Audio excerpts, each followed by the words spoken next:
Welcome to The Explainer. Today, we're looking at India's huge bet on green energy, and we're going to do it by telling the story of one really interesting company that's right in the middle of it all. So let's just jump right in. This is a massive question, right? We're talking about one of the fastest growing economies on the planet.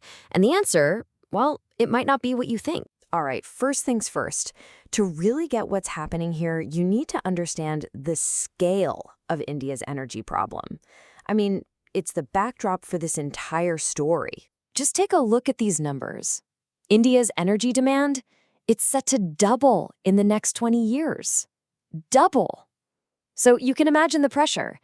They don't just need fuel, they need fuel that's sustainable for the long haul. So what's the government's move? Well, they've basically drawn a line in the sand. They've put out this national policy on biofuels. And the target is pretty ambitious. By 2030, they want 5% of all diesel fuel to be mixed with this cleaner, homegrown biodiesel. Okay, so a big government policy is one thing, but how does it actually work in the real world? Well, that's where companies like Kotyark Industries come in. They're one of the pioneers making this whole thing happen. Yeah, so Kotyark started up back in 2016. They're a publicly listed company, and they are laser-focused on this one mission. They're based out of Rajasthan, and their whole deal is turning renewable stuff into fuel. So what is this stuff they're making exactly? It's called biodiesel, or B100. And here's the really cool part. Its beauty is in its simplicity. It's a clean-burning, renewable fuel, and you can put it in any standard diesel engine. No fancy, expensive changes needed at all. So how do you actually make it? It's basically like a clever chemistry recipe. You take some non-edible vegetable oil, so not the stuff you cook with, you mix in some alcohol and a catalyst, and you run it through this chemical process called transesterification. And what comes out the other side? Two things, the biodiesel fuel and a really useful byproduct called crude glycerin. All right, so we've got the chemistry down. Now let's talk business. How do you actually make money off this stuff? Well, it really comes down to who your customers are. And Kotyark is smart about this. They've got a pretty diverse customer base, which is absolutely key for staying stable in a new market. They sell to three main types of buyers. You've got the giant oil companies, you've got big industrial users, and then they even sell directly to folks through these mobile pumps. Let's dig into that a little more.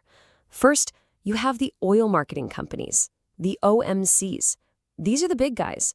They have to buy this biofuel to meet those government blending rules we talked about.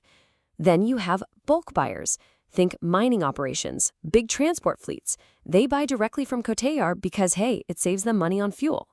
And then there's their own retail operation, a network of 25 mobile pumps with their Green and Green brand right on the highway. You know, in this business, the single biggest headache is getting your hands on the raw material, that non-edible vegetable oil.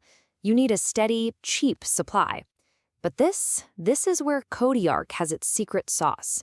The founders, their families have been in the vegetable oil trading business for generations. That's a huge, huge advantage. They know exactly how to get what they need. But look, being a pioneer is never easy. The road is never a straight line. This is a new industry, and that means it can be volatile.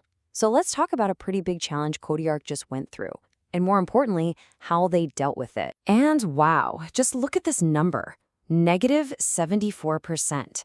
That was the drop in their operating profit in just the second half of their last fiscal year. A 74% drop. That is a massive hit. You can bet that got investors' attention. So what on earth happened? Well, the company's chairman, Gaurang Shah, laid it all out. They thought they had firm orders coming from the big oil companies. So they did what you'd expect. They went out and bought a ton of raw materials to get ready. But then the orders got delayed. Their customers didn't place them when they were supposed to. And that left Kotyark sitting on a huge pile of inventory that was suddenly worth less. But here's the turnaround. And it's a great example of how they're adapting. They've since worked with their customers to smooth out that whole ordering process. And get this, in just the first month of the new fiscal year, they've already locked down over 110 crore rupees in new orders. That's a powerful sign that they're bouncing back and a really strong start to the year. Okay, let's pull back and look at the big picture again. Because Kotyark's story, it isn't just about one company's ups and downs. It's really a perfect barometer for India's entire green energy push.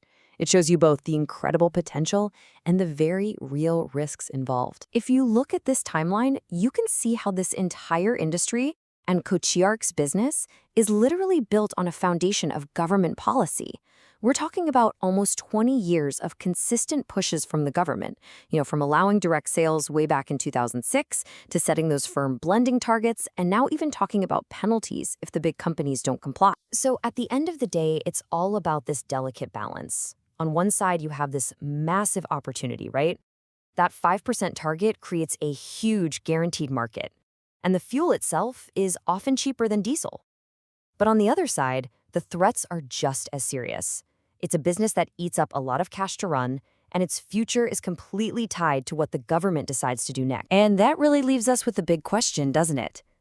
Kotyark's story makes it pretty clear. The destination, a cleaner, greener energy future for India, that part's clear. But the road to get there, for the pioneers actually building that road, it's a bumpy ride, full of promise for sure, but also a whole lot of unexpected potholes.